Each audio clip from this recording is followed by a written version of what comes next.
Hey guys, so today I am going to be starting my Wheel of D20 vlog for this month, which I only have the one book, so basically this is going to be kind of a weekend reading vlog because I'm going to spend the majority of this weekend reading the entirety of my Wheel of D20 book. For this month, the Wheel of D20 ended up picking out The Atlas 6 by Olivie Blake. This is one of my most anticipated reads for the year, so thankfully I was able to get this on there. This technically I think was released back in 2020, and then it was republished from a traditional publisher earlier this year.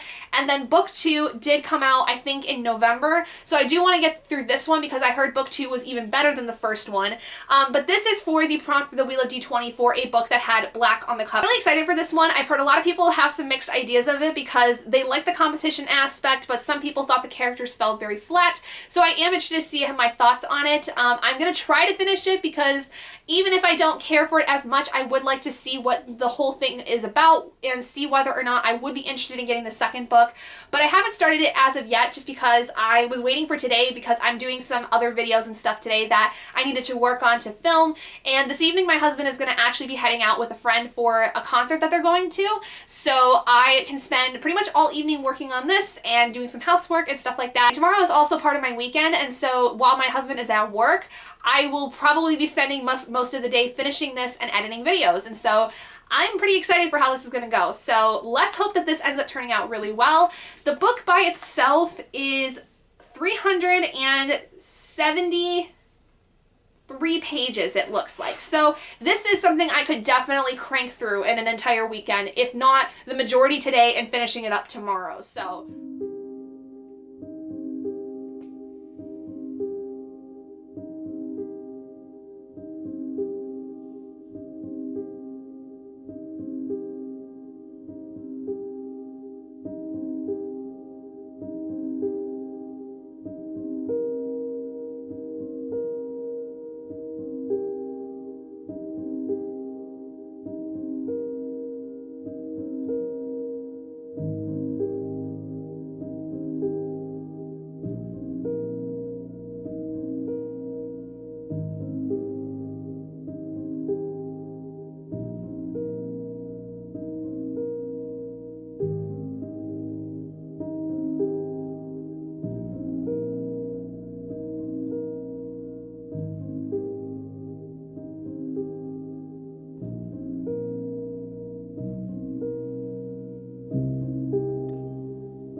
okay guys, so I have officially reached the 100-page mark of the Atlas 6, and I'm actually really enjoying it. Like, it's not necessarily, like, the best story I've read, but I do really like the writing style. I like the way that Olivie has really started the base of these characters. I like the fact that they all have fairly similar powers, and, like, this world that this story is involved in is kind of urban fantasy based where, like, magic's been around for a while. It's very well known. A lot of people seem to have magic, but some people are really adept at it, and some people are really, really good at it, which the Alexandrian society, which apparently dates back to the Library of Alexandria from like back in ancient Roman times.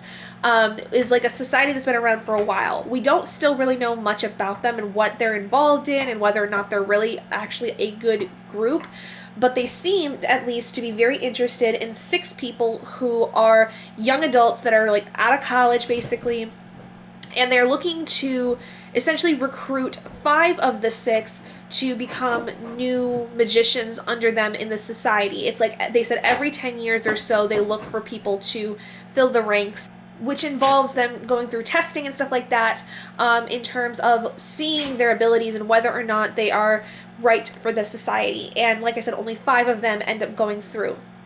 So we have a large cast of characters that we get all perspectives of.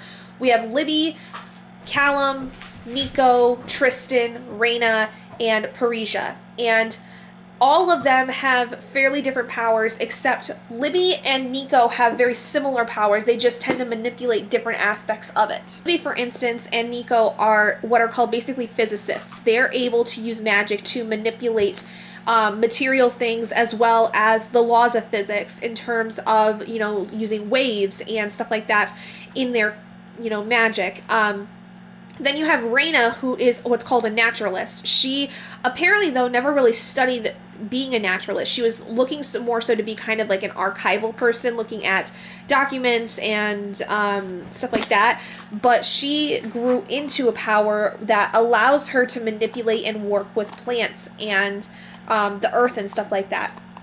Then you have Tristan, who is the fiance to this really, really like rich family, like almost royalty-esque in Britain, and he is essentially somebody that's a type of illusionist. But the thing is that he is able to see past pretty much almost all illusions. So any kind of glamour magic that's being used, any kind of like protective magic, stuff like that, he can see completely through it. And then you have Callum, who is a different kind of illusionist, where he's actually able to manipulate emotions. He's considered an empath of sorts. And he's able to read the emotions of people and, in a sense, like tamper them. Like there's a scene where Libby gets really, really anxious about something while they're talking about this test that they're starting up with, the very first test that they have as a group. And all of a sudden, she gets really quiet, and Nico, having been, like, known her for a long time and being kind of like her sworn enemy, knows that Libby is somebody that talks a lot. And so they find out that Callum's the one that tampered her emotions, and he's like, she was getting anxious, I just dialed it down for her.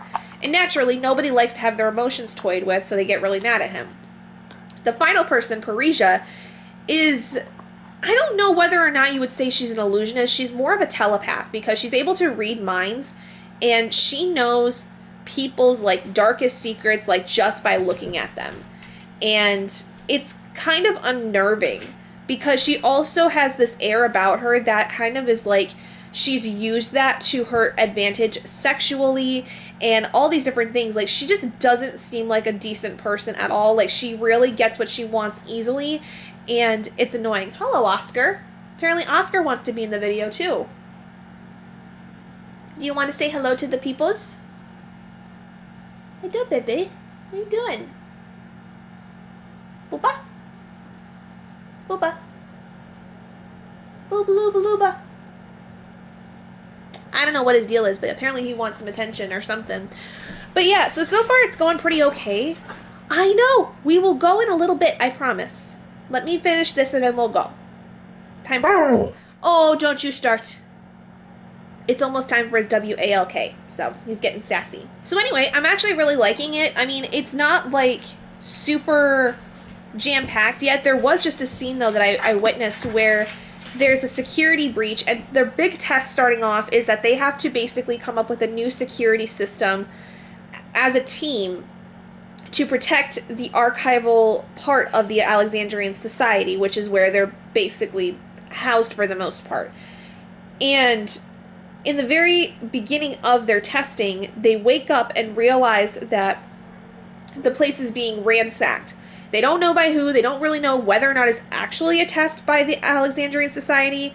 But, yeah, it's interesting. Also, The name Atlas comes because of the fact that the man that brings all 6 of these people together is named Atlas Blake. I forgot to mention that. His name's Atlas Blake. He is what's called the caretaker at the Alexandrian Society, where he, essentially from what I understand, is like the man that's taking care of the actual place, and he is the one that brings people together. And then there's another character named Dalton, who is like not necessarily the head of the Alexandrian Society, but from the last class that had come through, he was the only one who decided to stay back to, I guess, help with other possible recruits. Something like that. We're still getting a little bit of information about him as time goes on. So I'm enjoying it so far, though. I actually feel like this would be something I would really like. Whether or not it's going to be like a 4-star or 3-star is still to be determined.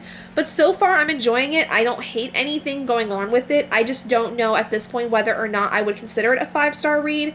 I'm a little hesitant to do that because I just don't know how the rest of the story is going to go. But I'm a little, I think, less than a third of the way through. I was going to try to finish this today, but I don't know if I'm going to be able to because Oscar has his first day of training today, and that happens at about 2 p.m. I have therapy at noon, so I want to try to read between my therapy session and when our trainer gets here. And then I don't really know how long the training is going to last, and so I still then also have to edit my Vlogmas video, so I'm going to try to get through more of this at least today, and then I might be able to finish this tomorrow. But the other problem is I don't have access to the audiobook of this, so I'm having to read it completely physical, which is fine. But I don't know, maybe this evening I can crank through the last, like, so much of this, because I think if I can get through another, like, maybe 100 pages before therapy and then between therapy and when the trainer gets here, I probably could get this finished tonight. But we'll see, because like I said, I also have to edit, so I don't know. We'll see how that goes.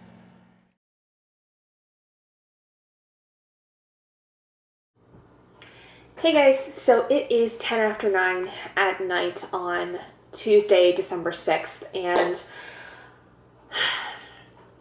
I'm going to end up DNFing the Atlas 6. I've gotten about halfway through this, and I'm just no longer interested, and I'm really disappointed because this was an anticipated read for me, and I thought I was really going to like this because the beginning of it seemed so cool, and it sounded like, you know, it was going to be right up my alley, but you get about partway through the story, and it's almost like there's no more stakes. I don't feel like there's really any drive to me continuing with this story, and as much as I want to know, like, what happens and how these characters fare, like, by a certain point, I just stop caring. And I don't want to force myself to continue this just purely to say that I read it, and I don't know, like, I know there was a lot of mixed feelings about this book in general, but I don't feel like it's necessary for me to continue with this, and I'm not really interested anymore in the sequel, which I'm a little sad by, but at the end of the day, if I'm not enjoying something as much as I, you know, wanted to, then why do I, you know, push myself to doing that? So, wow. For the first time, I think, in a while, since I've been doing the Wheel of D20, I have a DNF for my read, and this was the only thing I needed to read for the Wheel of D20. Now, the standing rule is that I am allowed to DNF books and still have them count for the Wheel of D20 reads, as long as I DNF them at least 25% of the way through the book. Now, this I did complete over half of the book. I completed over 25% of the book at the very least. So that does count as completing the book. The book itself is not going to count for this month in terms of page count or anything, or completed books. It's actually just going to count as one of my DNFs for the month, but it does still count for the prompt of the Wheel of D20 because I did at least get through a certain point of the story before I decided to DNF. But I'm really disappointed in that one. I really thought I was going to enjoy it, and it's honestly probably one of my most disappointing reads of the entire year.